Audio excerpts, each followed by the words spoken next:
Okey, saya boleh mula ya. Betul.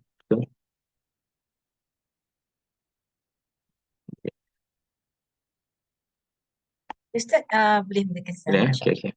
Okay. Bismillahirrahmanirrahim. Alhamdulillah wassalatu wassalamu ala Rasulillah wa ala alihi wa sahbihi wa ala asyhadu an la ilaha illallah asyhadu anna Muhammadan abduhu wa rasuluh. Qala rabbi shrah li sadri wa yassir li amri wahlul 'uqdatam min lisani yafqahu qawli. Assalamualaikum warahmatullahi taala wabarakatuh. Alhamdulillah kita jumpa lagi pagi ni dan tentu mungkin apa ya, saya memang sejak daripada 7 hari bulan tu dia payah nak settle down, nak start balik kuliah tu. Maksudnya termasuk kuliah kita ni pun kita masih sukarlah untuk kita elakkan daripada menyebut tentang Palestin. Dan termasuk pertemuan-pertemuan dan urusan lain kita pun, saya yakin kebanyakan daripada kita pun mimpi dia pun dah mula masuk tentang Gaza, tentang Palestin. So benda tu yang bermain di kepala kita kan sejak daripada 7 hari bulan. Dan itu satu petanda yang bagus. Mudah-mudahan itu memberikan kita satu simptom bahawa kita memang betul-betul ikhlaslah mengingati Palestin dan bukan sekadar hype. Sebab kadang orang hype benda ni, hype tu maksudnya dah memang kecoh, semua orang pun ikut, kita pun ikut lah sekali kan. So kita nak betul-betul Palestin tu betul-betul mengesani hati kita lah. Dan watak yang kita sebut pada pagi ini adalah watak yang sebenarnya kita sudah memperkenalkan pada pertemuan yang terakhir. Kalau perempuan ingat, kita ada sesuatu yang ekstra pada pertemuan yang lepas, iaitu kita cerita tentang Nidal. Nidal yang gelarannya juga adalah Khansa Al-Falastin. Khansa itu merujuk kepada Khansa yang inilah, yang hari ini kita nak sebut ni. Dan memang ada sebab lah kenapa Nidal itu diberikan nama Al-Khansa Falastin. Kerana memang apa yang berlaku kepada Nidal itu sama macam apa yang berlaku kepada Khansa yang akan kita sentuh. Dan saya pun nak beritahu. Puan Syida minta izin hari ni sejam. Minta izin hari ni sejam je, okey tak? Oh ya ke Ustaz? Saya okey je, maksudnya sejam tu saya bentang lah. Setengah jam tu kita buka soalan macam biasa. Tapi biasanya akan lebih-lebih juga. Maksud saya, Ya. saya ada satu hal yang tiba-tiba ada pula pagi ni. Cuma saya nak kena bersiap awal sikit. Saya nak ke tempat lain, nak kena keluar. So 1 jam macam tu okey Puan Syida? Hari ni minta diskaun Okey. sikit. Saya lupa nak beritahu awal. Dan kebetulan memang cerita Khansa kita pun tak banyak. Kalau dalam buku yang menghimpunkan tentang sahabiat tu, cerita Khansa itu lebih kurang 4-5 muka surat je, tak banyak. So memang fakta tentang beliau pun tak berapa banyak. Cuma bila kita cari dalam kitab-kitab lain, kita akan jumpalah cerita yang lebih banyak tentang Khansa ini. Nama sebenarnya adalah Tamadur. Tamadur binti Amru, nama asal dia.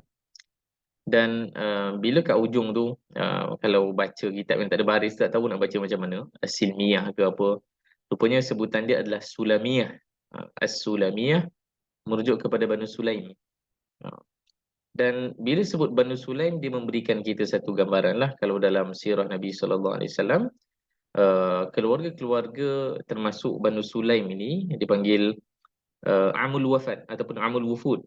Kalau dalam sirah tu dia ada satu kronologi selepas pembukaan kota Mekah, selepas Nabi SAW balik ke Madinah, ada satu peristiwa namanya Amul Wufud. Tahun yang Nabi banyak didatangi oleh delegasi-delegasi daripada khususnya lembah Hijaz lah, seluruh tanah Hijaz dulu. Maka Banu Sulaim ini adalah salah satu daripada family yang datang kepada Nabi SAW selepas pembukaan kota Mekah. So dia memberikan satu gambaran awal kepada kita bahawa Khansa ini memang peluk Islamnya sudah sangat lewat lah. Lebih kurang 2 tahun lagi je sebelum Nabi wafat kan. So itu adalah umur perkenalan dan suhbah Khansa dengan Nabi SAW. Dan sebab tu juga saya ada sebut kat bawah tu, ada yang mendakwa dia seorang mukhadram. Ini adalah istilah yang kita boleh berkenalan juga. Ahlu hadis ada yang ada meletakkan istilah ini kepada beberapa maksud. Antaranya memang orang yang tak pernah bertemu dengan Rasul, itu satu tafsiran. Mukhadram juga antara tafsirannya adalah hidup pada zaman Nabi sallallahu alaihi wasallam tapi tak sempat jumpa Nabi. Macam Uwais Al-Qarni kan, nama yang paling popular, yang hidup zaman Nabi tak sempat jumpa Nabi. Khansa juga sebagian dakwaan ada yang katakan dia seorang mukhadram, dia tak pernah jumpa Nabi pun. Tapi dia hidup zaman Nabi sallallahu alaihi wasallam, Islam pada zaman Nabi sallallahu alaihi wasallam. Tapi tak sempat jumpa Nabi. Barangkali sebab rombongan Banu Sulaim tu dia tak join sekali, dan kita boleh agak betul lah. Sebab memang biasanya rombongan-rombongan kabilah ni akan datang adalah wakil-wakil keluarga, dan biasanya mereka tak ajak golongan wanita lah. Dan sebab tu barangkali itu dakwaan yang betul juga, Khansa ini seorang mukhatram. Sebab tu ulama pun khilaf nak letak Khansa ini sebagai sahabiat ataupun kibarut tabi'in. Ini ada istilah-istilah dalam ilmu hadis. Sama dia adalah sahabiat, maksudnya memang beriman pada zaman Nabi, sempat jumpa Nabi, ataupun memang dia tak sempat jumpa Nabi dan dianggap sebagai kibarut tabi'in. Tabi'in tapi tabi'in yang besarlah, kibar. Okay? Sebab setara dengan Uwais Al-Qarni dan lain-lain yang tak sempat jumpa dengan Nabi sallallahu alaihi wasallam. So itu mungkin memberikan kita satu isyarat awal yang dia sepatutnya ada sebab untuk tidak menjadi orang yang popular. Dia ada sebab untuk menjadi orang yang tak begitu memberi sumbangan yang signifikan lah kepada agama ni. Sebab kita boleh bayangkan peluk Islam pun sangat lewat, bergaul dengan Nabi sallallahu alaihi wasallam pun ada satu riwayat, tapi riwayat itu bukan hadis Nabi sallallahu alaihi wasallam. Itu adalah riwayat sejarah. Bermakna memang ada banyak sebab lah untuk kita tak berapa kenal sangat dia. Tapi itu pun ada cerita besar lah tentang Khansa yang akan kita cerita pada pagi ni.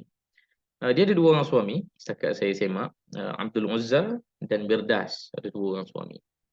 Dan anak-anak dia memang ada 4 orang tu saja. Setakat yang saya cari jauh-jauh pun memang pusing-pusing 4 orang tu sajalah. Abu Syajarah, Abbas, Zaid dan Muawiyah. Nama ni kita akan sebut nanti dekat ujung bila kita sebut tentang kesibukan keluarga Khansa ini ketika perang Qadisiyah menentang Parsi nanti. So yang unik mungkin tentang Khansa ini adalah seorang penyair. Penyair ni maksudnya apa nak sebut penyair adalah macam selebriti, sort of celebrity zaman tu. Dan dia boleh jadi juga seorang alim, maksudnya ada penyair yang dianggap sebagai alim, ada penyair yang dianggap sebagai penghibur je lah, sebagai selebriti. Dan memang ada banyak, saya jumpa banyak sangat syair-syair jahili, kalau istilah dalam pengajian bahasa Arab dipanggil syair jahili, iaitu syair pada zaman jahiliyah yang merakamkan syair-syair yang dikarang oleh Khansa ini. Karang tu maksudnya bukan tulis, karang tu maksudnya disebutlah dan orang hafal. So itu keunikan syair, dan sebab tu dalam pengajian Quran sendiri pun bila sentuh tentang ijazul Quran, banyak menyebutkan kenapa Al-Quran itu dari sudut lughahnya, dari sudut bahasanya sangat berkesan, sebab Quran bertemu dengan masyarakat yang sangat menghargai kemukjizatan bahasa. Sebagaimana orang-orang Arab jahiliah menghafal syair, begitu juga lah mereka akan menghafal Al-Quran dan memegang isi kandungan Al-Quran.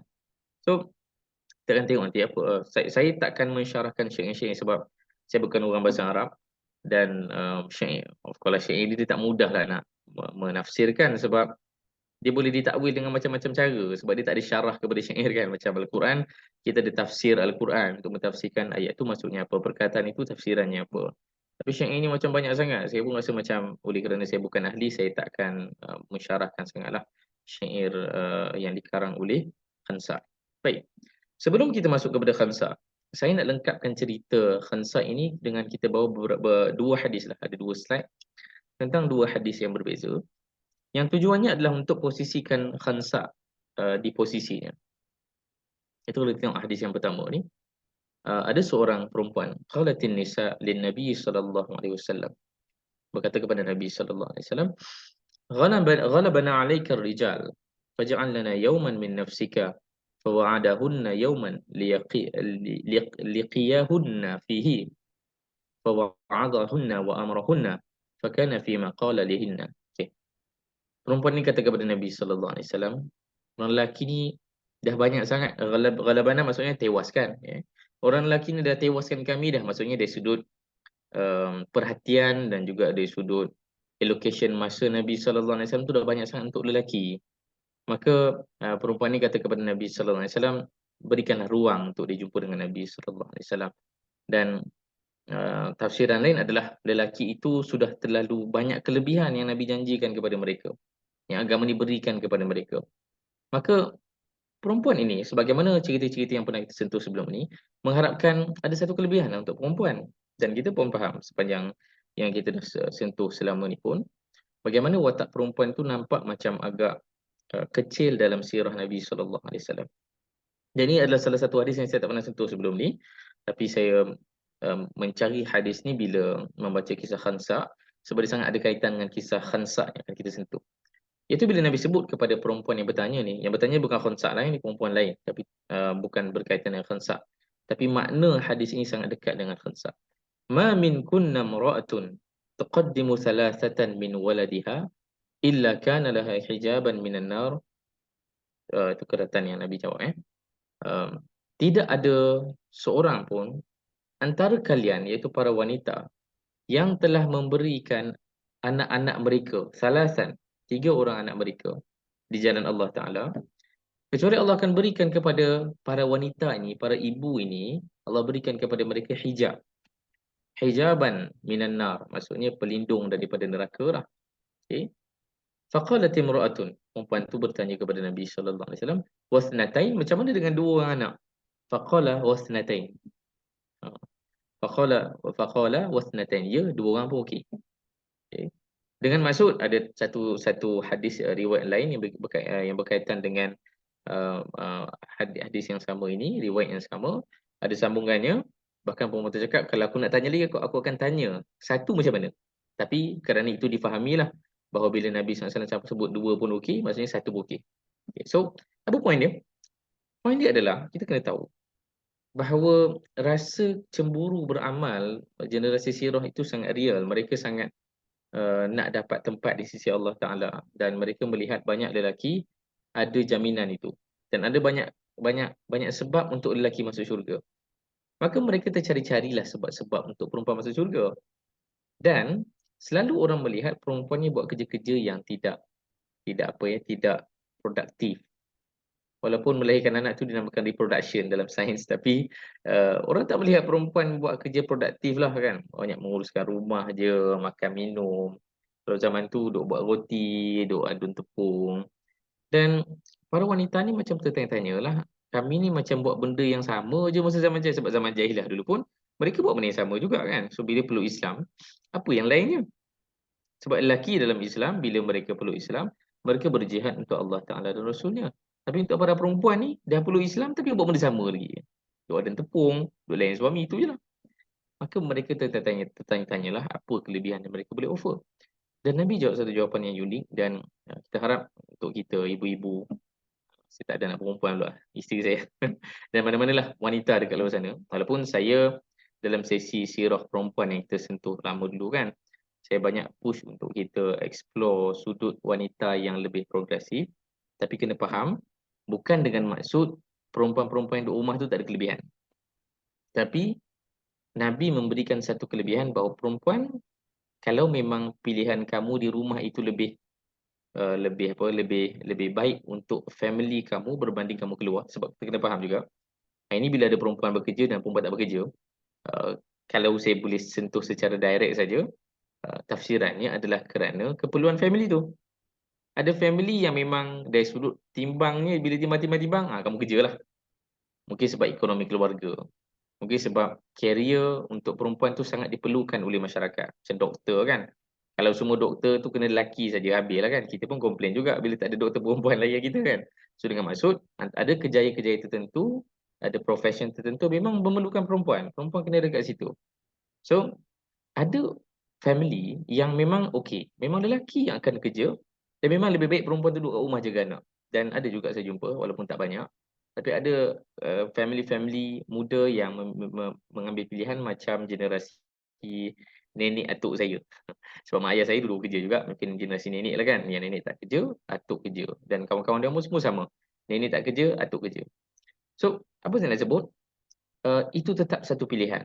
Maksudnya sama ada kita nak both ibu dan ayah, suami dan isteri ada kesibukan kerjaya, ataupun salah seorang lebih banyak di rumah, ataupun 100% isteri dekat rumah. So itu semua pilihan mengikut keperluan family pada zaman moden ni lah. Tapi hadis ini adalah hadis yang sangat diperlukan oleh orang-orang yang duduk rumah ni. Sebab dia ada satu perasaan yang mudah saja datang, iaitu rasa useless. Sebab saya rasa sekarang lah, maksudnya sebab saya secara teknikal pun puan-puan tahu saya macam mana kan. Maksudnya isteri saya yang tiap hari saya tengok isteri saya lah pergi kerja kan. Dia bukan tengok saya yang keluar rumah. Saya yang tengok isteri saya keluar rumah. Saya yang hantar anak tiap hari kan. Petang-petang saya yang tunggu dia balik rumah, bukan dia yang tunggu saya balik rumah kan. So saya pula yang cium. Dia tahu. Maksud saya lebih banyak kat rumah kan. So dia punya perasaan yang memang akan datang ketika sepanjang proses mengagihkan kesibukan keluarga macam tu adalah yang duduk rumah tu akan rasa useless. Dia rasa macam tak buat apa-apa. Dia rasa macam apalah tujuan aku duduk rumah ni kan. Walaupun saya bukanlah sura rumah 100% kan, bekerja juga. Tapi dia rasa useless, rasa macam tak buat apa-apa. Apatah lagi bila kita balik rumah, pasangan kita balik rumah dan kita melihat wajahnya adalah wajah yang ingin bertanyakan, kenapa tak buat tu, kenapa tak buat ni. Rasa semakin useless lah. Dan itu dirasai oleh para suri rumah. Kebanyakan suri rumah yang saya kenali akan ada insecurity yang sama. Dan hadis ini kita perlukan.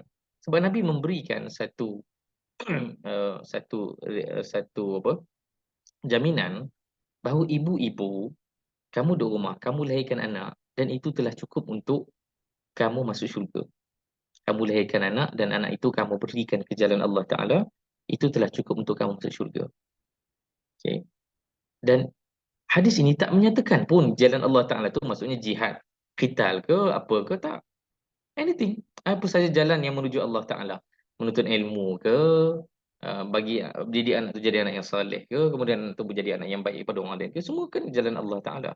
So Nabi berikan open-ended punya statement dekat sini supaya para ibu, para wanita kena melihat bahawa pilihan untuk mungkin menjadi suri rumah adalah pilihan juga membawa ke syurga Allah Ta'ala yang sangat produktif dalam Islam. Dia bukan kerja-kerja yang nampak remeh, tapi kerja-kerja yang betul-betul melahirkan generasi lah. So ini yang disebut saya nak bawa untuk yang pertama. Yang kedua, jadi ibu sajalah. So dalam hadis ni, hadis yang menarik juga, Aisyah yang meriwayatkan, ja'atni miskinah. Ada seorang perempuan miskin datang jumpa dengan aku. Tahmilu bnatain laha. Dia bawa dua orang anak perempuan dia. Fa'at'amatha salasun. Bukan. Fa'at'amtuha.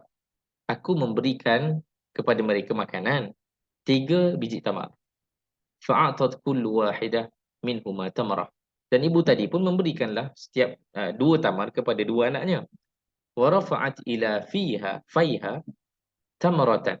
Dan ibu tu pun nak masukkan tamar satu lagi tu dalam mulut dia nak makan jugalah kan. So anak dia 2, dia 1. Litakulaha, dia pun nak makan. Fastata'amatha ibnataha. Dan tiba-tiba 2 anak dia tadi tu nak makan lagi. 2 anak dia tu nak makan lagi. Fashaqqat tamrah allati kanat turidu an ta'kulaha bainahuma. Dan ibu tadi dia pun nak suap masuk mulut dia, dia potong tamar tu jadi 2, dia agihkan kepada 2 anak dia lagi. Maksudnya ibu tak makan apa-apa. Okay. So ni cerita yang sangat simple. Ibu nak makan tamar, dia keluarga miskin lah 3 dengan 2 anak dia. Aisyah bagi 3 tamar. Ibu tu dahulukan anak dia dulu. Kemudian ketika ibu tu nak makan, anak dia lapar nak makan lagi, ibu tu bahagikan 2 tamar yang dia nak makan dan semuanya dia bagi kepada anak-anak dia tadi. Fa'ajabani sya'nuha. Aisyah pun jadi macam kagum dengan apa yang dia lihat. Fadzukirtu alladhi sana'at li Rasulillah sallallahu alaihi wasallam. Dan aku pun menceritakanlah kepada Nabi sallallahu alaihi wasallam apa yang dia lakukan.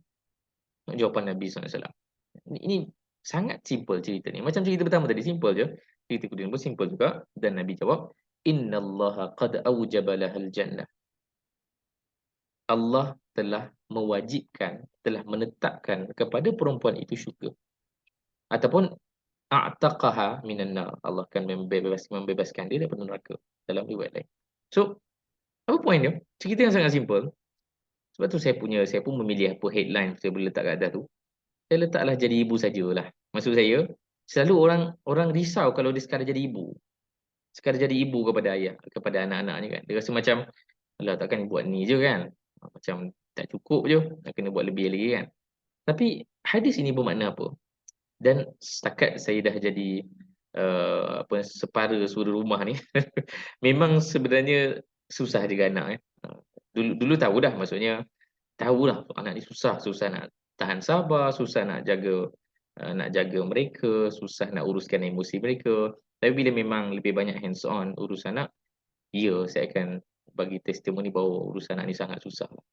Dan itu adalah kerja yang sebenarnya sangat full time. Dan ini adalah satu gambaran yang sangat simple je dipamerkan oleh seorang ibu yang miskin. Untuk kita faham, ibu tu pun lapar. Ibu tu pun lapar. Dan dia dah bagi dah nak dia makan. Tapi dengan cerita yang simple ni, dia bagikan semuanya kepada anak dia. Kerana itu memang sebahagian daripada tugas menjadi seorang ibu. Tugas yang nampak macam mudah, tapi rupanya dia adalah satu pengorbanan yang tak mudah lah untuk dilakukan. Kan? Mudah untuk kita lebih fikirkan makan minum anak berbanding kita sendiri nak makan.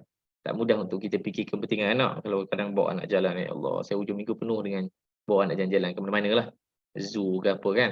So, dia tak mudah nak melayan kerana anak. Anak tu nak seorang nak ke sini, seorang nak ke situ, seorang nak menangis, seorang nak main. So, itu adalah yang ibu dilalui. Dengan gambaran yang paling mudah yang diceritakan oleh Aisyah, tapi rupanya realiti di belakang tu, kita pun tahu apa yang akan dilalui oleh seorang ibu miskin ini sangat susah. Kan? Dan sebab tu Nabi bagi jawapan yang paling simple kepada Aisyah. Ni realiti ni boleh membuatkan dia masuk syurga. Dan mudah-mudahan kita ibu-ibu dan termasuk ayah-ayah lah, bukan ibu saja kan. Zaman moden ni ayah pun jaga anak lebih juga. So saya harap ini hadis untuk kita semua supaya kita ada satu rasa seronok melayan kerenah anak. Sebab dia paling penat bila kita melalui kesukaran dalam hidup adalah bila kita tak tahu kita nak capai apa. Sebab tu di Gaza pun, apa yang berlaku di sana kan, orang boleh sebut Alhamdulillah lagi sebab dia tahu apa yang akan dia dapat. Apakah return on investment kepada kesakitan dan penderitaan dia. Dia dapat syurga Allah Ta'ala. Maka untuk kita pun bila kita dapat penderitaan dalam menjaga anak ni kan, kita harap jaminan syurga tu menyebabkan kita rasa seronok lah. Dan ini pun nasihat untuk saya juga, macam mana kita nak seronok dengan kerenah anak kan, berdasarkan hadis-hadis yang sangat utama begini. So kita akan masuk kepada Khansa. So apa cerita tentang Khansa ni? Khansa ni cerita pertama dia sebagaimana ni pun riwayat ni pun cerita pasal awwali amriha. Maksudnya inilah cerita pertama tentang Khansa, tak ada cerita lain. Sebab kita tak tahu apa cerita sebelum tu. Saya pun tak jumpa manalah cerita Khansa ni kan. Ini dalam kitab Al-Isti'ab fi Ma'rifatil Ashab, ceritakan tentang biografi para sahabat dan sahabiat. Dan cerita pertama tentang dia, saya ringkaskan. Ini pun saya main letak, saya lupa nak terjemah. Dan saya rasa elok saya cerita je lah. Kalau terjemah satu jadi panjang nanti. So, apa ceritanya? Khansa ni dia ada dua orang adik-beradik. Iaitu yang pertama Sakhar. Yang pertama Muawiyah ibn Amru. Adik-beradik dia. Dan yang kedua adalah Sakhar, akhuha li abiha. Dan dua-dua orang ni adalah dua beradik yang paling dia rapat lah. Adik-beradik kan, mestilah rapat. Dan ringkas cerita, ada satu tragedi yang berlaku kepada dua beradik ini. Iaitu dua-duanya telah mati, dibunuh dalam satu tragedi lah. Maka disebabkan itulah Khansa ini kesedihan. Dan peristiwa ini berlaku di Pasar Ukal. Lepas tu dalam, saya baca juga riwayat-riwayat yang panjang tentang cerita pembunuhan ni. Sama ada memang ada ada orang yang memang cari pasal dengan mereka, ataupun ini adalah pertembungan antara keluarga-keluarga Arab zaman tu yang biasalah sentiasa ada sebab untuk mereka berperang sama sendiri kan. Maka mereka pun telah mati, dibunuh, dan Khansa telah membacakan syair-syair yang paling popular. Di sinilah nama Khansa naik sebagai seorang penyair. Cerita ni tak penting sebenarnya. Maksudnya dari sudut kepentingan untuk cerita ni saja tak adalah sangat, bukan penting. Tapi kita akan faham bagaimana perubahan seorang Khansa. Daripada seorang yang sangat, maksudnya sangat sangat menganggap keluarga itu, kalau ada orang tersayang yang mati, dibunuh, itu adalah satu tragedi. Daripada seorang wanita yang menganggap ini adalah satu tragedi, iaitu kematian orang tersayang itu sebagai satu tragedi, akan bertukar menjadi seorang wanita yang sebaliknya. Dari situ kita akan tahu cerita ni penting. Tapi cerita ni kalau kita baca macam ni saja, tak nampaklah apa faedah dia kan. Saya akan cerita di hujung nanti. Kita akan gabungkan riwayat ni di hujung nanti, bila kita melihat respon yang berbeza apabila Khansa nanti peluk Islam. Ini sebelum dia peluk Islam. Dan Khansa of course kita dah sebut tadi kan, dia peluk Islam dia reward sangat selepas pembukaan kota Mekah, dan barangkali dia pun dah jadi single mother dah masa tu. Sebab saya tak jumpa riwayat yang mencatatkan keislaman mana-mana suami dia lah, sama ada Mirdas ataupun Abdul Uzza tu kan. Saya tak jumpa kisah pengislaman mereka. Tapi anak-anak Khansa semuanya peluk Islam, 4 orang tu. Semuanya peluk Islam.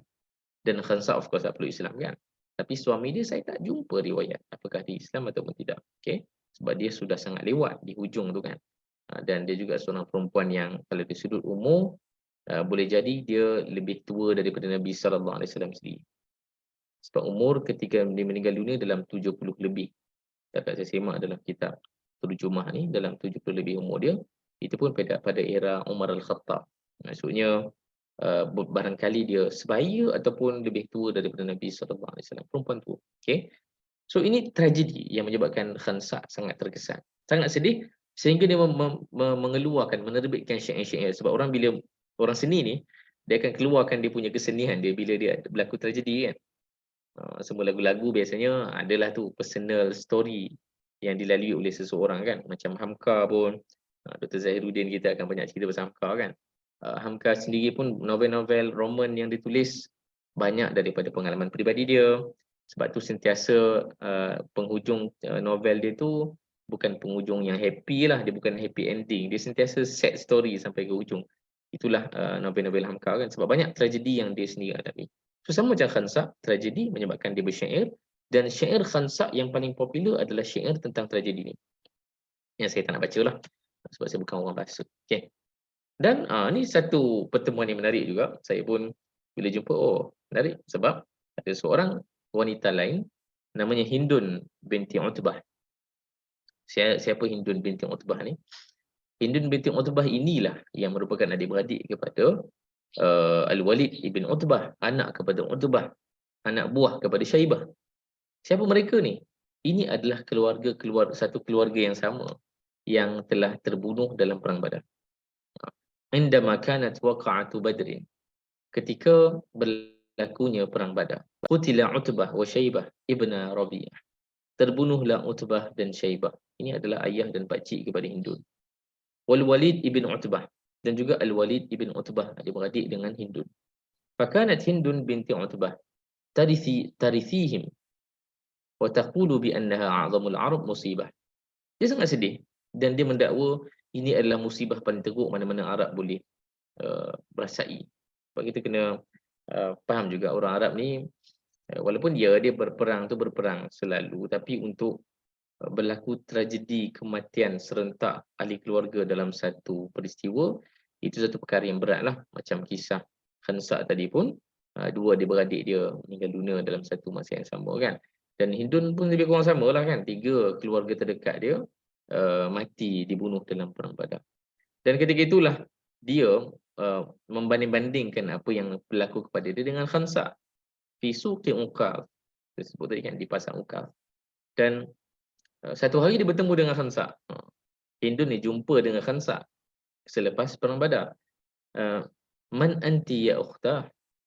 Dan Khansa sebut kepada Hindun, kamu ni siapa Hindun? Kamu ni siapalah? Dan Hindun jawab, ana Hindun binti Utbah, a'zamul Arab musibah. Aku adalah Hindun binti Utbah, orang Arab yang paling teruk sekali terima musibah.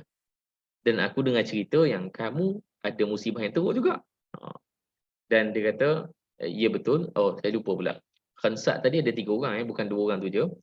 Ayah dia pun mati dibunuh juga dalam peristiwa yang sama. Bi abi Amru Asy-Syarid wa akhi Sakhar wa Muawiyah. Kerana aku pun ada cerita yang sama, ayah aku dan Sakhar dan Muawiyah, 2 adik-beradik aku pun terbunuh dalam peristiwa yang sama. So Hindun dan juga Khansa ni ada cerita bersama. Dan apa nak cerita dan kita akan nampaklah bagaimana Khansa ini sebenarnya sudah ada exposure dengan cerita Nabi sallallahu alaihi wasallam, sudah berkenalan dengan apa yang berlaku dalam Islam, cuma dia hanya akan peluk Islam lewat hujung nanti. Okey. Dan ini antara perkara yang pelik juga saya temui. Walaupun dia bukan hadis, tapi kita boleh ambil ini sebagai satu ibrah lah dalam pertemuan Nabi sallallahu alaihi wasallam, sebab Nabi memang sifatnya begitu. Sebagai seorang Arabi, sebagai seorang Arab, Nabi akan mudah tertarik juga kepada syair. tapi tentu sekali tak akan melebihi kesukaan Nabi kepada wahyu Allah Taala kan. Sebab Nabi sebut dalam sebuah riwayat, ini bukan riwayat hadis, ini dalam Al-Isti'ab. Ada menyatakan Nabi pernah sebut kepada Khansa, hayyah ya khannas. Kalau nak mentafsirkan hayyah ya khannas ni pun menarik juga kan dia punya maksud dia. Hayyah maksudnya ayuh kan. Macam Nabi minta dia untuk berbangga dengan apa yang dia ada. Ya wahai khannas. Khannas ni apa? Yang pertama dia sama macam perkataan khansa tadi kan. Khannas. Khansa tu bukan maksudnya sama dengan khannas, yang maksudnya berbeza. Nanti kita akan ceritakan. Khannas ini dia merujuk kepada syaitan kalau surah An-Nas kan. Kalau kita baca surah An-Nas kan, apa? Qul a'udzu birabbin nas, malikin nas, ilahin nas, min syarril waswasil khannas. Daripada keburukan waswas khannas. Khannas maksudnya yang menyusup-nyusup. Yang menyusup-nyusup, yang berbisik-bisik kan. Itu maksud khannas. Dan of course lah bila ada waswas min syarril waswasil khannas, ada lamul ma'rifah dekat al-khannas dalam surah An-Nas. Dia adalah khannas yang khusus, kan? Dia adalah khannas merujuk kepada syaitan. Tapi dalam perkataan Nabi sallallahu alaihi wasallam, bukan Nabi nak cakap khansa itu syaitan, tapi dengan maksud khansa punya peranan sebagai penyair. Dia adalah sebagaimana peranan seseorang yang mampu menghidupkan hati manusia. Itu khannas. Kan? Syaitan dia memberikan bisikan-bisikan jahat. Maka dia pengaruh orang untuk buat benda kejahatan. Tapi ada bisikan-bisikan baik yang namanya khannas jugalah kan kalau dari bahasa Arab. Dan Nabi sebut itu pada khansa. Kamu ni memberi bisikan-bisikan yang menghidupkan. Kan? So Nabi sangat menghargai penyair-penyair zaman Sirah Nabawiyah. Of course yang paling popular adalah Abdullah ibn Rawahah yang syahid dalam Medan Mu'tah kan. Dikatakan sebagai penyair rasmi Nabi sallallahu alaihi wasallam. Tufail Ad-Dawsi kan. Apa lagi? Nama-nama lain yang kita boleh sentuh tentang penyair dalam dunia Sirah Nabawiyah. Dan Nabi meletakkan mereka ni pada posisi yang khusus. Termasuk Hasan ibn Sabit salah seorang lagi yang juga merupakan seorang penyair yang hebat. Dan Nabi meletakkan mereka di posisi yang tinggi. Dan Khansa satu lagi nama yang ketinggalan, rupanya ada juga dipuji oleh Nabi sallallahu alaihi wasallam kerana Nabi menggalakkan bahawa kalau dia dulu seorang penyair, maka bila dia peluk Islam selepas Banu Sulaim peluk Islam, maka teruskan bersyair kerana itu adalah perkara yang boleh memberikan kelebihan kepada agama ni. Sebab tu ini pun kita kena melihat juga potensi-potensi anak-anak kita ataupun sesiapalah kat sekeliling kita kan, supaya kita differentiate antara perkara yang memang syariat haramkan secara fundamental dengan perkara yang sebenarnya merupakan skill, merupakan satu talent. Sebab menyanyi itu talent kan, menyanyi tak dosa. Dari sudut menyanyi itu sendiri dia bukan satu dosa yang qat'i dalam agama. Bahkan of course pembincangan fiqh kita sendiri pun menyebutkan walaupun ada khilaf, tapi bukan ada khilaf yang khilaf mutabar, iaitu tentang muzik dan sebagainya kan. Tapi of course tetap ada pandangan-pandangan yang meringankan soal muzik dan sebagainya, termasuk Dr. Yusuf Al-Qaradawi ada sebut dalam Al-Halal wal Haram fil Islam kan. So dengan maksud ada orang boleh menyanyi, ada orang bahkan boleh main game, ada orang boleh main bola dan sebagainya. Dan lihat isu Gaza hari ini, siapa orang yang akan rujuk kan? Siapa yang orang akan dengar pandangan mereka? Bukan analis yang selama ni memberikan pandangan-pandangan politik tentang isu di Palestin kan? Yang akan orang tengok adalah contohnya Muhammad Salah kan. Muhammad Salah dia buat satu statement dekat dia punya Instagram tentang Gaza kan. So dia bagi tekanan dekat situ sebab semua orang nantikan apa yang dia nak sebut. Tapi orang tak nantikan apa yang saya akan sebut ataupun mana-mana ulama lah kan, sebab ulama ni dia bukan public figure, dia adalah figure yang orang-orang yang minat dia lah, minat ilmu akan tengok apa dia nak sebut kan. Tapi kebanyakan selebriti, ahli sukan dan mana-mana orang yang betul-betul popular kan, super popular dekat media sosial, mereka bukan golongan yang secara tipikal membawa imej agama tu. Mereka ni adalah footballer macam Muhammad Salah, macam komedian. Kalau yang tengok dekat Piers Morgan punya interview tu kan, yang paling popular yang kita tengok tu Basim tu kan, Basim Yusof tu memanglah dia doktor, dia surgeon doktor pakar tu, tapi sebenarnya dia lebih dikenali dan popular sebagai seorang komedian. So dia tu komedian dan orang dengar apa dia sebut kan. Sama juga dengan apa lagi, siapa-siapalah ya, selebriti dekat barat kan, yang bila mereka share tentang Palestin, orang akan tengok. Satu ketika dulu di US bila Muhammad Ali terkenal sebagai seorang boxer yang popular kan. So bila zaman itu adalah zaman Islamofobia yang paling teruk dekat US kan, era Muhammad Ali. Dan Muhammad Ali menjadi imej kepada Islam. Walaupun ramai dah ulama zaman tu, tapi orang tengok Muhammad Ali. So poinnya adalah bila Nabi sebut ya hayyah ya khannas, ia ada satu pengiktirafan bahawa kita sebagai ibu-ibu, sebagai kawan ke apa, kita kena tengok talent sebagai sebuah talent. Jangan menghukum talent tu dulu. Sebagaimana Nabi sallallahu alaihi wasallam, Nabi menggalakkan Khansa ini untuk bersyair. Sebagaimana penyair-penyair Islam yang lain, Nabi posisikan mereka sebagai penyair juga. Okay? Next. Dalam masa yang sama, ada satu kisah yang berbeza pula bila Umar Al-Khattab punya turn. Umar Al-Khattab sentiasa ada cerita-cerita yang bukanlah bertentangan, tapi dia sentiasa menjadi penyeimbang supaya kita tidak mudah-mudah keluarkan satu kesimpulan daripada apa yang kita baca dalam hadis dan ayat Quran. Bukan kerana Umar melebihi apa yang Al-Quran dan hadis nak beritahu, tapi Umar punya style, dia adalah seorang yang sangat tinggi kritikalnya bila dia menghayati ayat Quran dan hadis Nabi sallallahu alaihi wasallam. So, Umar Al-Khattab dibawakan kepada dia Khansa. Khansa ni dia dibawa ke depan, ada orang lah bawa Khansa ni jumpa Umar Al-Khattab dan dia katakanlah inilah dia Khansa yang terkenal tu, sebab Umar tahu Khansa, maksudnya dia seorang yang popular, wanita yang popular, cuma Umar tak pernah jumpa dia kan. Dan Umar sebut kepada dia ittaqillah wa aiqini bil maut. Kata-kata Umar ni direct je. Dia kata apa? Bertakwalah kepada Allah Taala. Kerana bila orang yang bawa Khansa ni ke depan, dia kata apa? Dia ni tak berhenti terkenal dengan minal buka'i fil jahiliyah wal Islam. Dan dia ni terkenal dengan tangisannya, dengan dia punya panggil apa seorang yang sangat apa nama, melankolik sikit dia punya profile ketika jahiliah dan ketika Islam. Dan dia terkenal dengan syair-syair yang sangat melukakan hati tu. Sebab sedih kan. Dan Umar cakap kepada dia, ittaqillah wa iqini bil maut. Bertakwa kepada Allah dan yakinlah kepada maut. Dan Khansa defend diri dia. Ana abki abi wa khairi mudar. Sakhran wa Muawiyah. Dia kata apa? Aku menangis kerana ayah aku, kerana adik-beradik aku. Wa inni la muqinatun bil mauti. Dan aku juga yakin dengan maut. Umar nak tegur dia supaya dia jangan terbawa-bawa kesedihan dia tu. Kita kena tahu standard Umar Khattab ni tinggi sikit, kan? Dia tahu ni adalah seorang yang menangisi masa lalu dia. Dan Umar tegur dia, ittaqillah, kamu bertakwalah kepada Allah Taala. Kamu kena yakin dengan maut. Maksudnya maut ni, apa maksud yakin dengan maut? Yakin bahawa memang kita semua akan mati. Bila orang hilang keyakinan tentang mati, hilang mengiati mati, dia rasa dia akan hidup setiap hari. Sebab tu bila baca akhbar semalam kemarin, saya tengok Telegram Palestin, terkini Palestin tu kan. Dia update cerita-cerita daripada Gaza. Antara berita yang menarik adalah bagaimana mereka ni everyday ucap syahadah. Maksudnya ready untuk mati kan. Bila kita baca berita tu kan, masya-Allah kan. Macamlah kita ni confirm tak mati kan. So itu agak menegur kita lah kan. Bila kita tengok orang-orang Gaza everyday bersyahadah setiap masa sebelum tidur. Bayangkan doa tidur mereka nak banding doa tidur kita.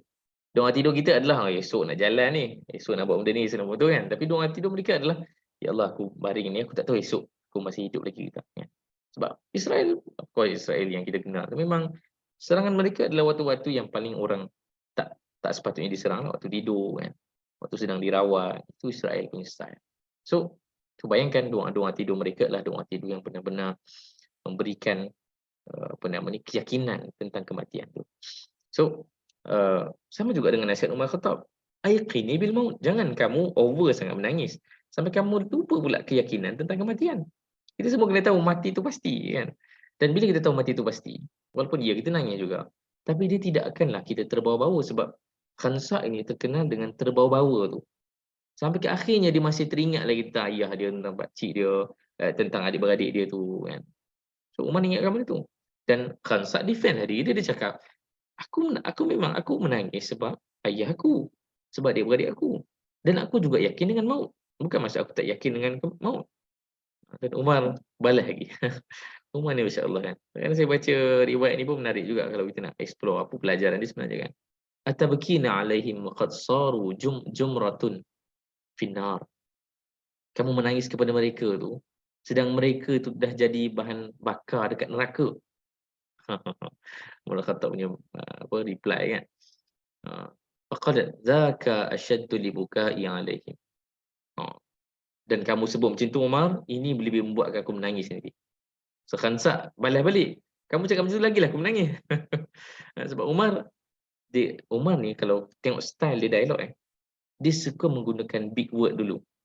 Kita biasanya kita reserve dulu tau. Kat ujung-ujung baru kita guna perkataan berat. Kan? Umar ni dia gunakan perkataan berat dulu, kat ujung tu baru tenang sikit. Tu beza style Umar communicate dengan kebanyakan kita. Umar style macam tu. So Umar ada direct dulu dan kat ujung tu dia akan terangkan. Kan? So zaka asyadda li bukai alaihim. Ini menyebabkan aku semakin nak menangisi mereka.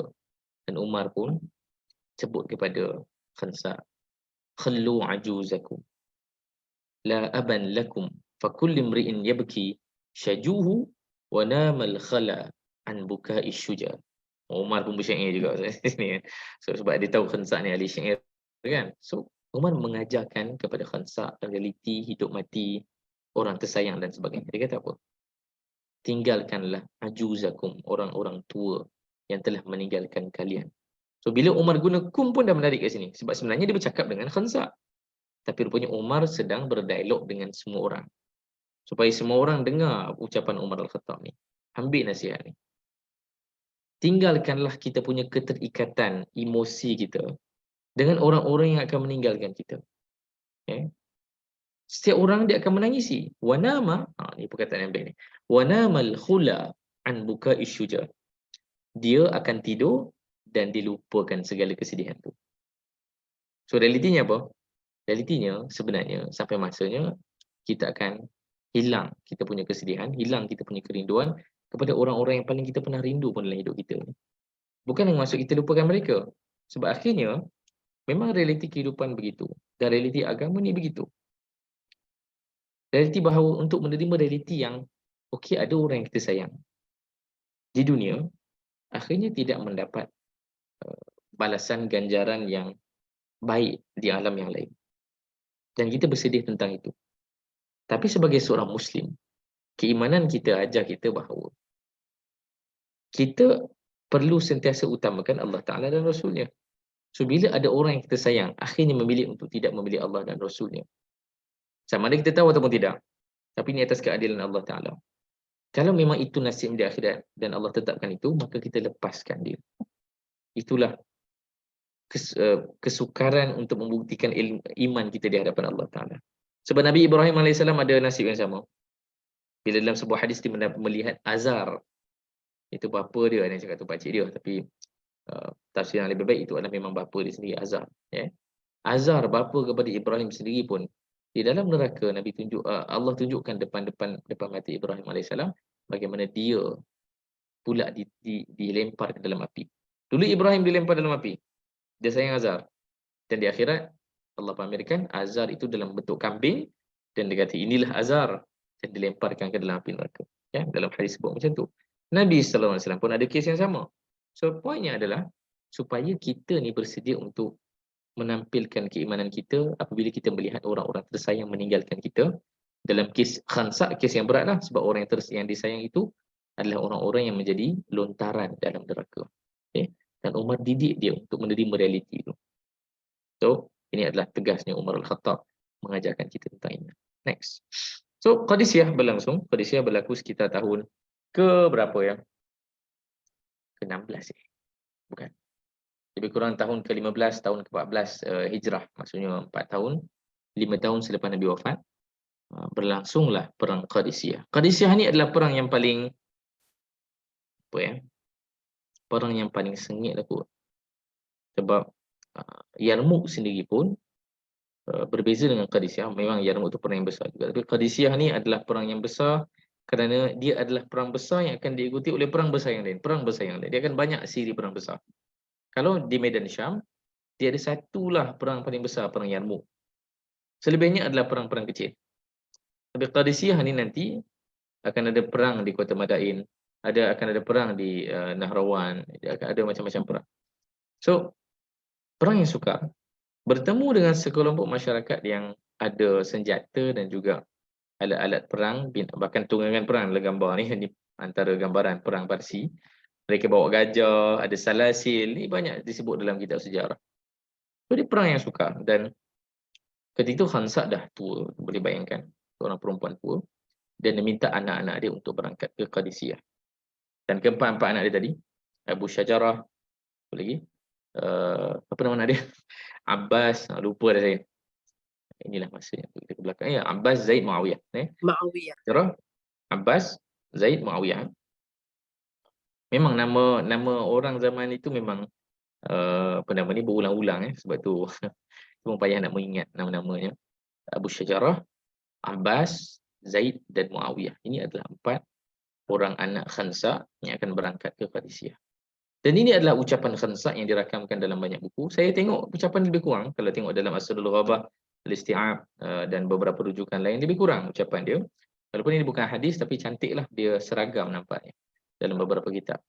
So, membaca ucapannya, kalau kita gabungkan dengan cerita pertama, cerita pertama tentang Khansa adalah cerita kesedihan dia bila ayah dia dan 2 beradik dia mati dalam satu serangan. Dan dia sedih. Dan kesedihan itu terbawa-bawa sampai Umar tegur dia. Itu zaman Umar Al-Khattab. Zaman Umar Al-Khattab, maksudnya ini zaman inilah Qadisiyah ni kan. Dia masih menangis lagi, masih menangisi apa yang berlaku. Dan kerana kesedihan itulah Umar tegur dia, tak boleh macam ni. Tak bolehlah selama-lamanya macam ni. Kita boleh, realitinya kita manusia, kita akan menangis lah kan, kita akan sedih. Tapi tak boleh sampai terbawa-bawa sampai ke hujungnya. Kan? Sampai dah bertahun-tahun tak selesai-selesai lagi dia punya kesedihan. Dan dia popular kerana syair yang dibacakan itu. Tapi tiba-tiba dalam cerita ni, Khansa bertukar menjadi seorang wanita yang berbeza. Okay. Dia memberikan satu ucapan yang sangat penting kepada anak-anak. Dia panjang juga ni. Saya akan ambil kerat-kerat lah apa yang kita boleh baca. Di awal tu ringkas dia nak bagi tahu bagaimana ya bani innakum aslamtum wa hajartum mukhtarin. Wahai anak-anak, kalian telah peluk Islam, kalian telah berhijrah dan kalian memilih ini. Mukhtarin tu kalimah yang best. Sebab ibu dia nak ingatkan mereka bahawa kamu independen apabila kamu buat tindakan-tindakan kamu. Khansa bukan ibu yang menjadikan anak dia anak-anak yang terpaksa ikut ibu. Bahkan kisah pengislaman, kalau saya pergi detail sikit, yang saya jumpa dalam beberapa kitab yang saya tak letak dalam ni lah. Anak-anak dia tadi ada kisah-kisah yang negatif sebenarnya waktu nak peluk Islam. So maksudnya mereka tak terima lah, mereka tak Islam dengan ibu dia. Dia ada beberapa peristiwa yang berbeza. Abu Syajarah ada cerita lain, Abbas ada cerita lain. Itu cerita-cerita mereka ni refuse nak peluk Islam sebenarnya awal tu. Dia tak nak ikut ibu dia. Dan ini petanda bahawa perkataan mukhtarin dalam riwayat ni mengatakan apa? Akhirnya mereka sendiri yang nampak kebenaran itu apa dan mereka pilih. So ibu ni nak bagi tahu kepada mereka, kalian sendiri yang pilih jalan ni, kalian sendiri yang ke Qadisiyah, kalian sendiri yang memilih untuk pergi ke jalan Allah Ta'ala. Dan ini penting. Jadi pelajaran awal untuk kita. Menjadi ibunda atau menjadi seorang ayahanda, papanda, ayahanda. Menjadi seorang ayahanda ataupun ibunda ni. Macam mana kita nak cipta seorang anak yang mukhtarin juga. Anak yang independen, yang tahu pilihan. Dia panggil apa ya? Ada istilah parenting dia.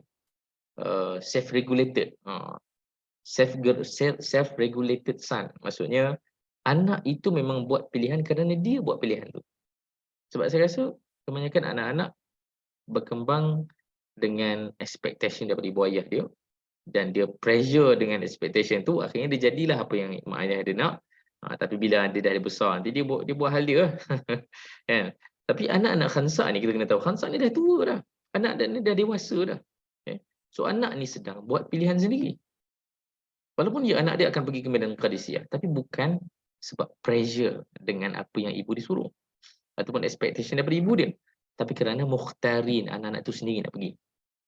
Inilah anak-anak yang kita nak buat. Dan sebab tu susah. Saya ada banyak buku dekat library saya pasal benda tu kan. Tapi bacalah banyak buku pun, ya Allah, akhirnya nak menguruskan anak tu yang paling. Bila nak hands on baru tahu susah. Macam mana nak pastikan anak tu suka sayur. Dia beza dengan kita marah anak, paksa dia makan sayur. Macam mana nak suruh anak tu, dia segar bangun pagi, dia nak pergi sekolah, dia mandi. Berbeza dengan kita marah dia, kita ada rotan panjang dekat rumah, dia lewat sikit, pang sekali. Dia beza kan dia punya kesan dia. Melahirkan anak yang self regulated dengan melahirkan anak yang akhirnya takut dengan rotan, takut dengan pengauman ibu dan ayahnya kan. So untuk bukanlah maksudnya kita kena fully tak boleh rotan kan. Tapi macam mana nak pastikan rotan tu sendiri pun akan membentuk anak yang mukhtarin, yang independent. Bukan maksud tak boleh rotan.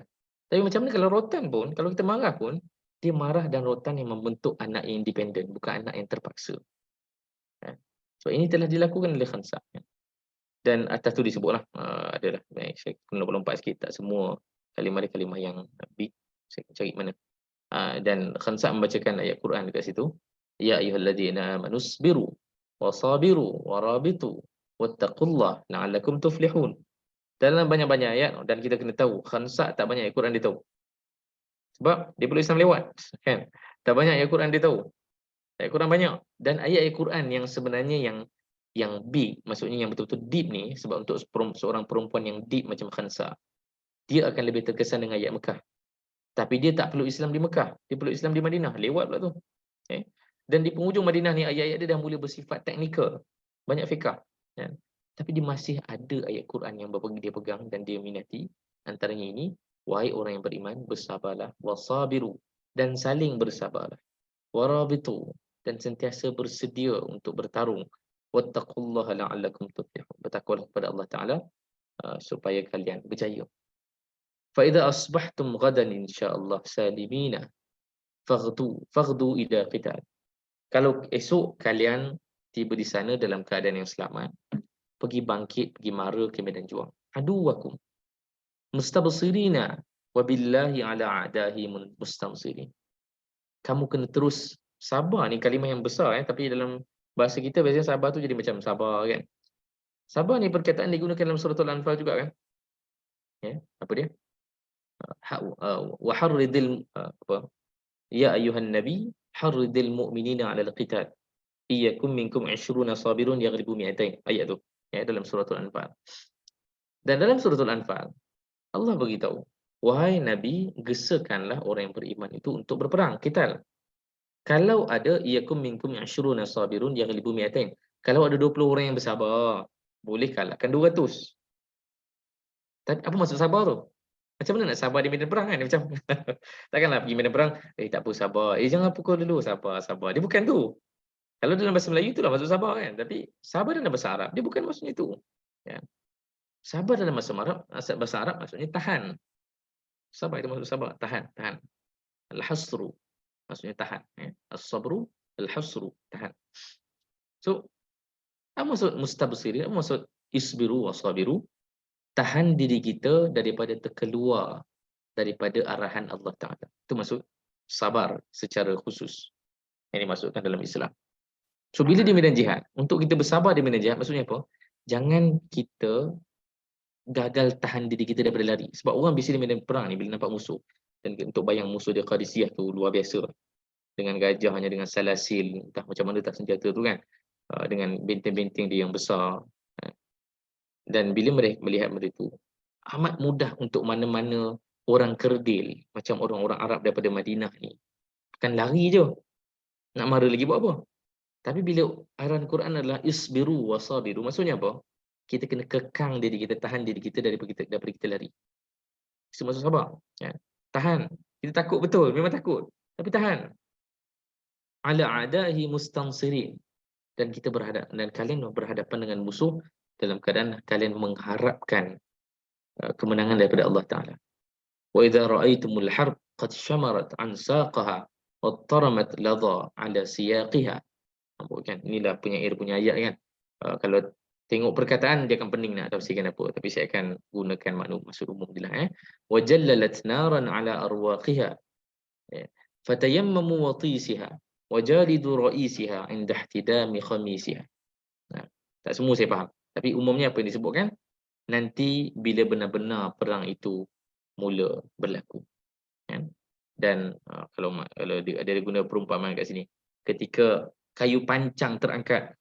Kan? Maksudnya dah mula perang lah. Orang dah mula mara ke medan perang. Tazaffaru bil ghanami. Kalian maralah ke depan untuk mendapat ghanimah wal karamah dan kemuliaan. Fi daril khuldi wal maqam.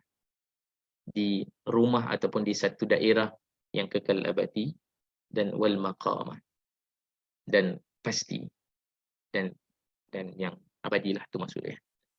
Dengan maksud sekarang ni ibu Al-Khansa ini, ketika anak-anak dah mula pergi ke medan Qadisiyah, sama ada Khansa di sana ataupun tidak, saya tak jumpa yang tepat yang betul-betul berikan kepastian Khansa ada di situ.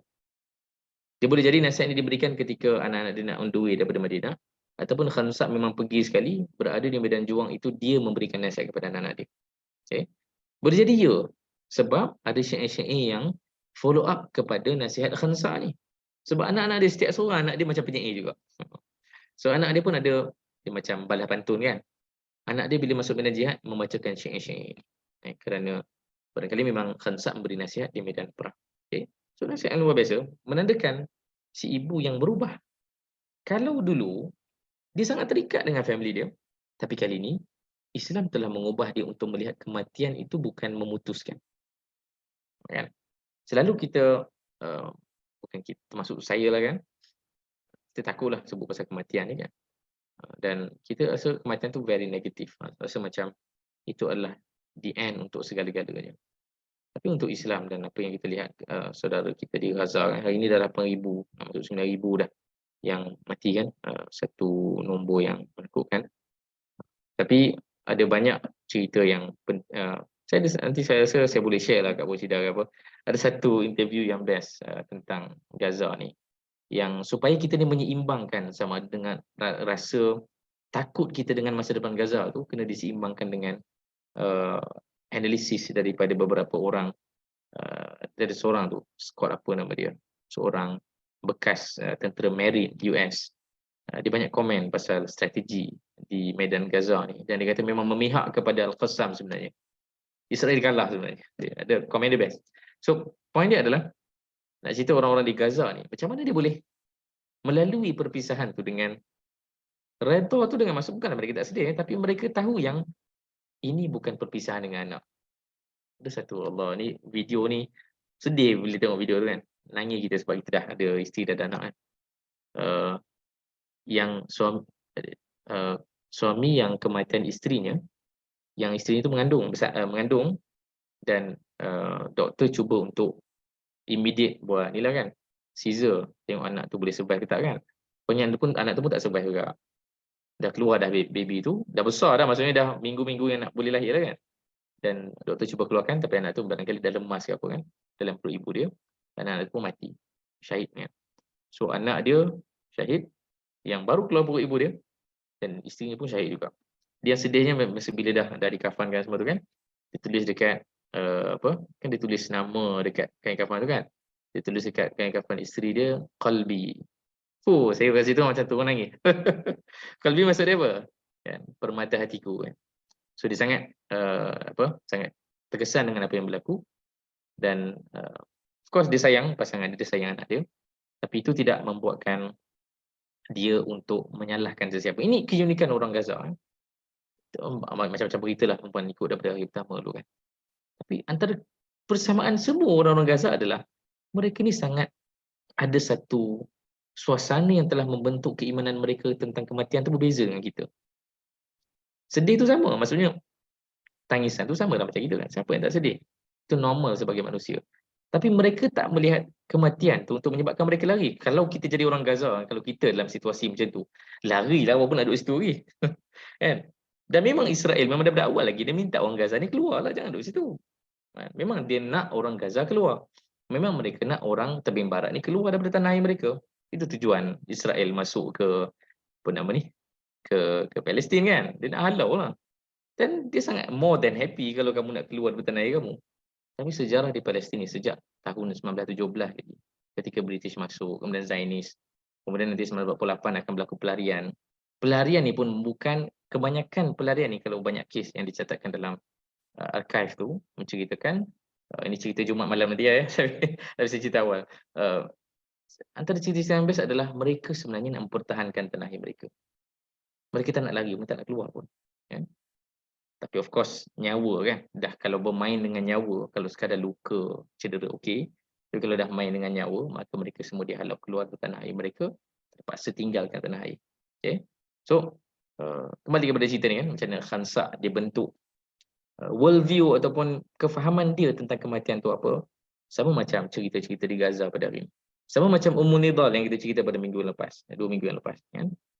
So, kita banyak terganggu dengan apa nama ni, dengan tak tahulah nak sebut terganggu dengan apa.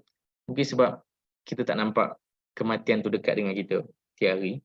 Kita nampak tiap hari ada makanan, ada benda best kan, ada boleh jalan-jalan, nampak iklan yang happy-happy dekat Facebook, tengok video kelakar tiap hari kan. Lama-lama kita pun dah rasa macam tak syok lah kalau mati. Kita rasa macam kalau mati tu macam adalah pengakhiran segala-galanya. Tapi untuk Khansa dan of course para warga Gaza dan tepi barat yang melihat kematian tiap hari, kematian tidak lagi dianggap sebagai pengakhiran bagi segala-galanya. Sebab mereka tahu ada keuntungan akhirat yang mereka nak ambil.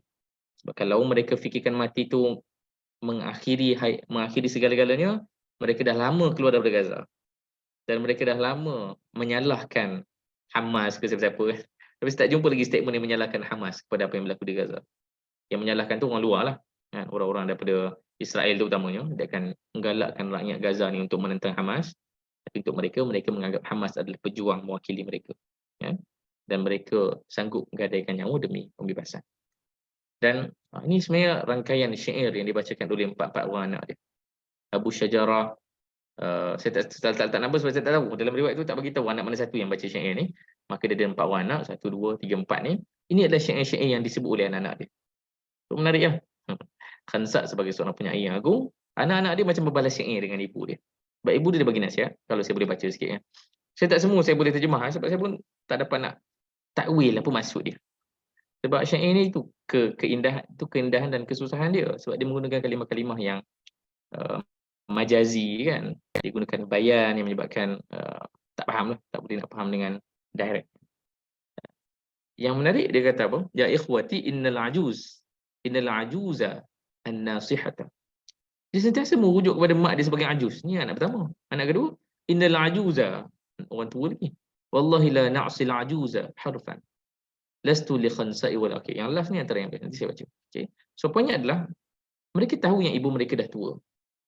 Dan si tua itu memberikan kepada mereka nasihat. Okay. Nasihat yang akan memberikan kepada mereka kekuatan pada hari esok. Qad nasahatna idh da'atna al-barihah. Ini memberikan gambaran bahawa ibu dia memberikan nasihat sebelum perang akan berlaku esok. Barihah tu maksudnya semalam. Malam semalam. So kita boleh bayangkan tak di medan perang kan. Ibu ada sekali kat situ dan ibu dipanggil anak dia, mari sini Abu Syajarah, Abbas, Zaid, Muawiyah mari kumpul. Dan dia ajak dan dia berikan nasihat tadi kita bacakan tu. Dan dia sebut qad nasahatna idh da'atna al-barihah. Ketika ibu kita panggil kita semalam, dia telah memberikan kepada kita nasihat. Maqalatun dhatu bayanin wadihah. Satu ucapan yang penuh dengan keterangan yang sangat jelas. Fabakirul harbi durusil kalihah. Ada yang saya faham, ada yang tak faham. Lebih kurang maksud dia, esok pagi bila kita bangun, dalam keadaan perang, kita dapat satu bekalan yang sangat kuat. Kan? Wa innama talqawna 'inda as-sa'ihah min ahli Sasanil kilabin nabihah. Qad ayqanu minkum biwaqa'il jaihah. Wa antum baina hayatin salihah. Kami ujung ni lah. Wa antum baina hayatin salihah aw maitatin turithu ghanaman rabihah. Tengok pelik kalimah hujung ni. Dan kalian antara dua pilihan. Antara hayatin salihah, hidup yang saleh, hidup yang sangat baik, aw maitatin, ataupun dalam keadaan kalian mati, turithu ghanaman rabihah. Kalian akan mendapat harta ghanimah yang sangat menguntungkan.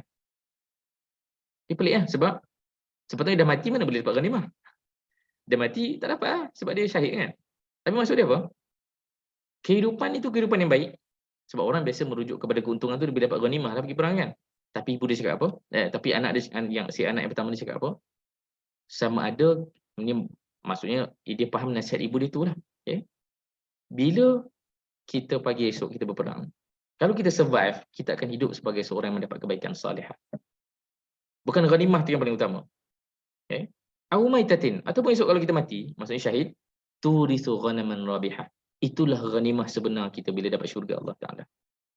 Sangat strong lah ayat syair yang digunakan oleh ayat ini, oleh anak-anak kepada Khansa. Ini syair anak dia.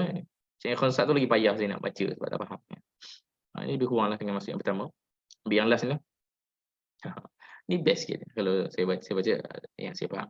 Lastu li khansa'i wala lil akhram. Aku bukan kerana khansa dan bukan juga kerana akhram. Apa maksud akhram? Apa maksud khansa? Macam kelas bahasa. Khansa ni dia bukan nama sebenarnya kan, nama sebenarnya tamadur. Khansa ni maksud dari segi bahasa adalah orang yang hidungnya macam ada defect sikit. Khansa ni memang dikenali dengan nama khansa sebab hidung dia ada benda yang pelik sikit. Akhram adalah makna yang sama dengan khansa. Orang yang ada kerosakan dekat rupa dia.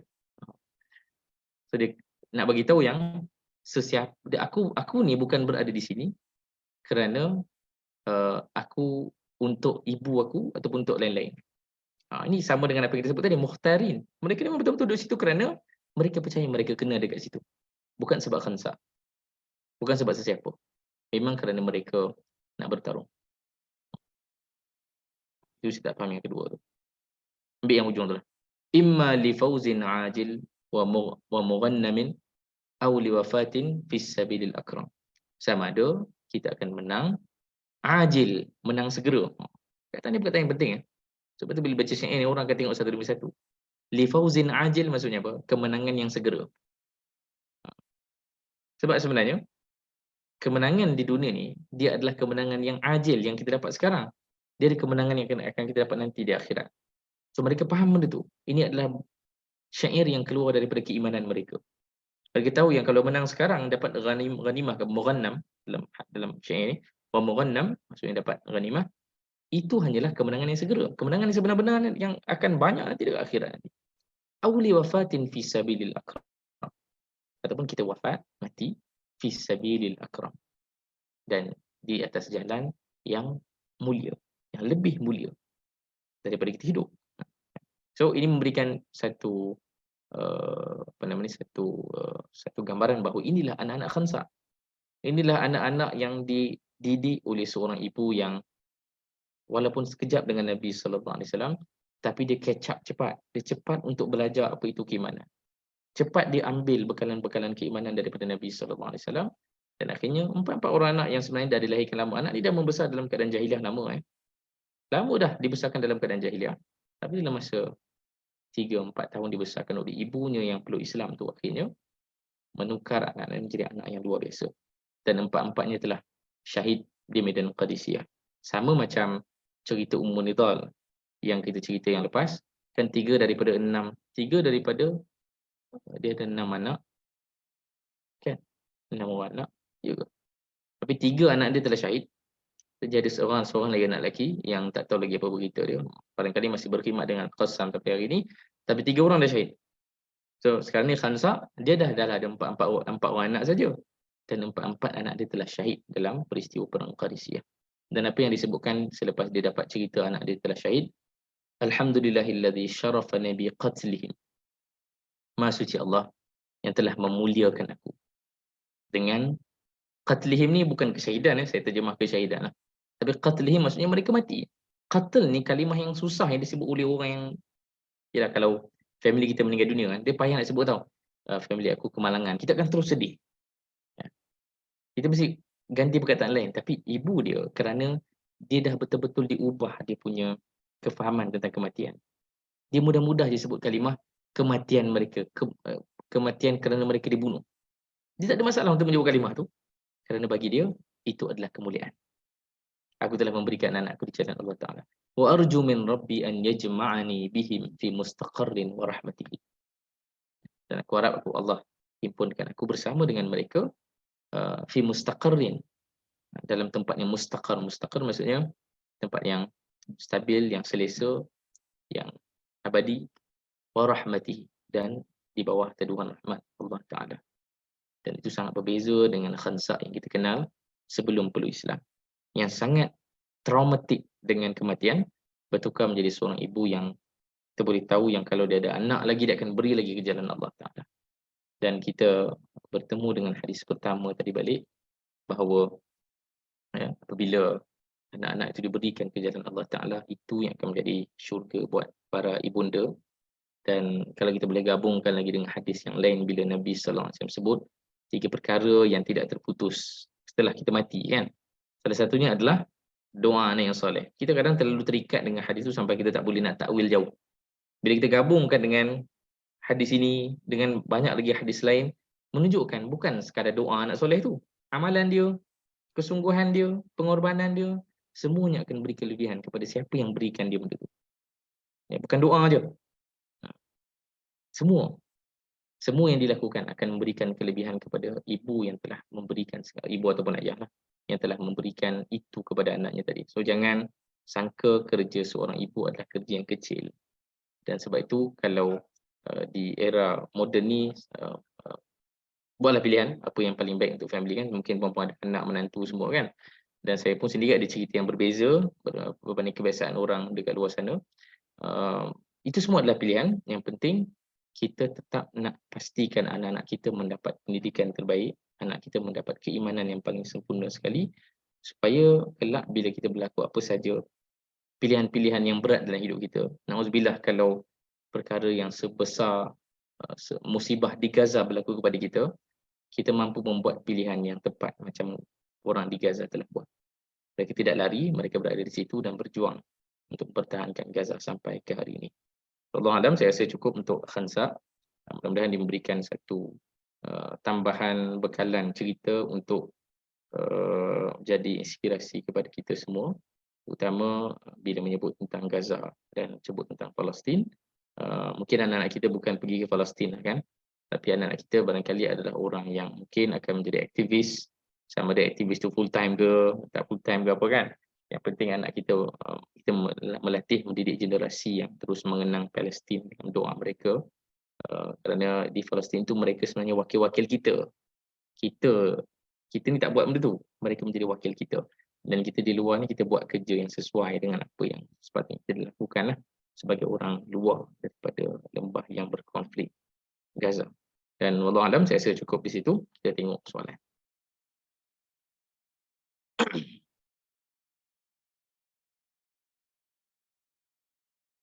Ada soalan?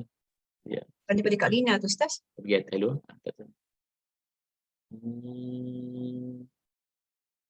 Mana dia? Kak Lina ni.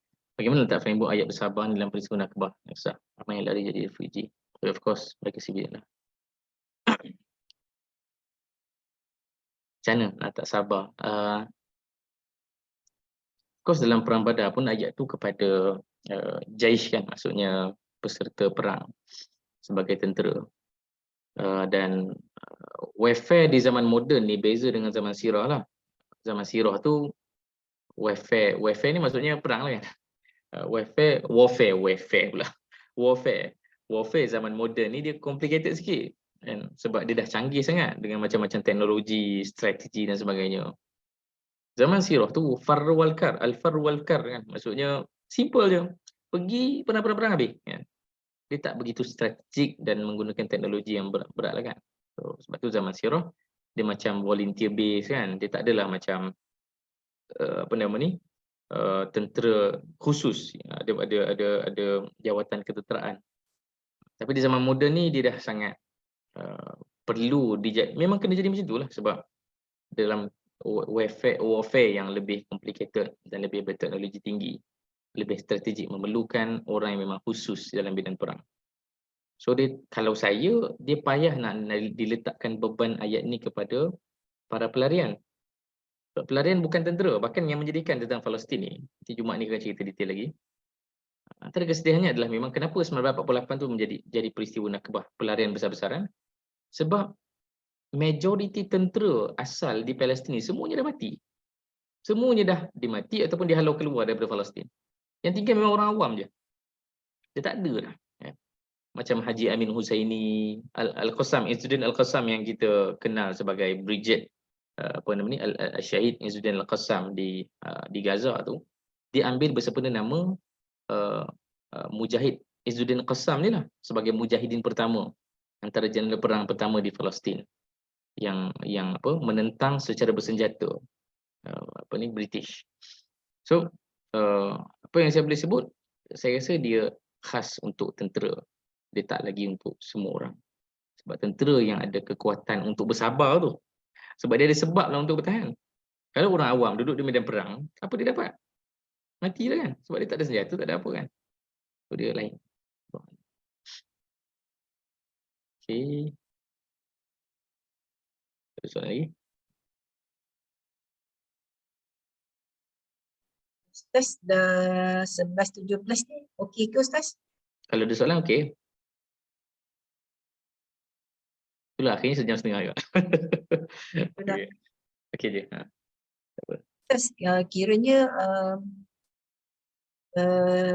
Khansa ni dia memilih untuk anak-anak dia syahid, mati dalam syahid, berbanding dengan dia mengenang kematian adik-beradik dan juga bapa dia sebagai satu ubat pada dia lah, yang dia sedih sebab ahli keluarga dia sedang dibakar oleh api neraka seperti dinyatakan oleh Umar kan. Jadinya bila anak-anak dia tu syahid, jadi sebenarnya dia mengubatkan jiwa dia tu, hati dia, dan dia mungkin boleh harapan dada lah yang ada tempat yang terbaik untuk ahli keluarga dia juga, walaupun ada juga di kalangan mereka yang ahli neraka dan juga anak-anak dia ahli syahid kan.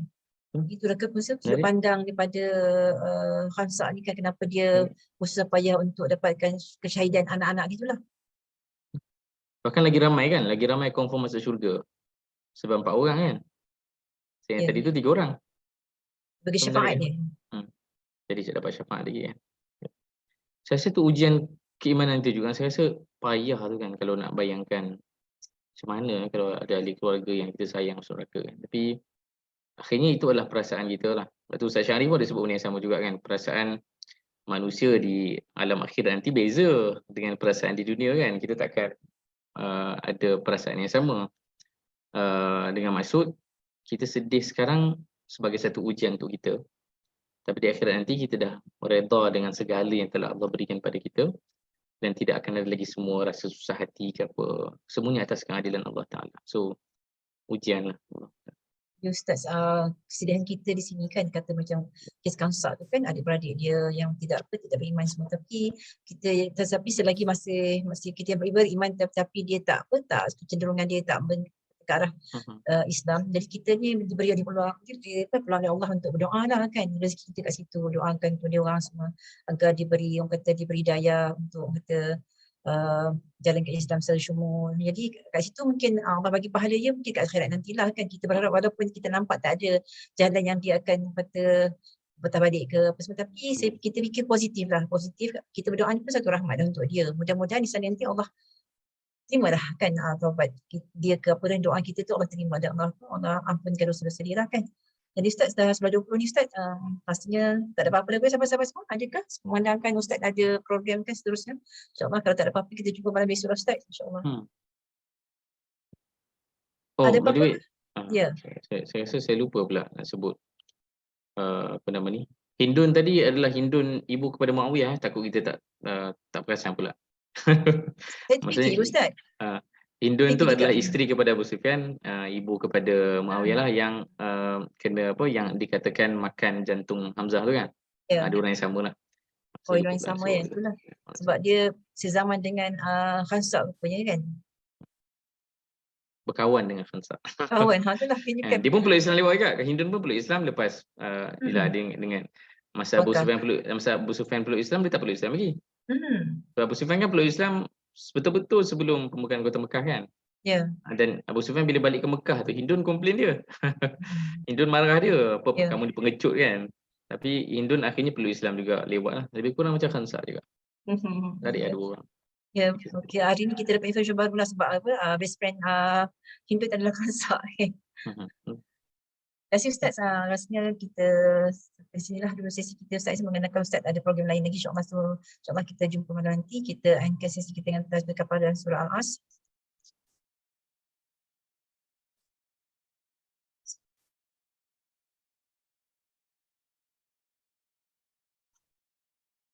Sayyidina Muhammad wa ala alihi wa sahbihi ajma'in walhamdulillahirabbil alamin. Terima kasih semua sahabat-sahabat semua. InsyaAllah kita jumpa lagi. Siapa-siapa yang bergerak masih kosong lagi Ustaz? Ada kekosongan lagi ke? Apa dia? Masih ada kekosongan lagi ke? Belah Penyertaan malam saya? nanti masuk. Ha. Saya tak tutup lagi. Oh, Tapi okey, tak memang nak tutup dah. Kalau tiba-tiba rasa macam nak daftar, okeylah. Saya rasa sebab saya nak uruskan semua order tu kan. email tu semua kan. Email tu kan. So tak apa, saya memang biar je buka, takut dia orang cari ke apa kan. Bagilah peluang. Okey je. Sebab Tapi dia dah. tanya kenapa tak dapat apa, tak perlu ketika notification daripada Ustaz kan. Saya cakap kalau tengok email dekat jam tu kan, insyaAllah dekat situ Ustaz. Terima kasih Ustaz, kita jumpa lagi malam esok insyaAllah Ustaz. Terima kasih. Dengan itu saya akan kita lepas. Assalamualaikum warahmatullahi wabarakatuh.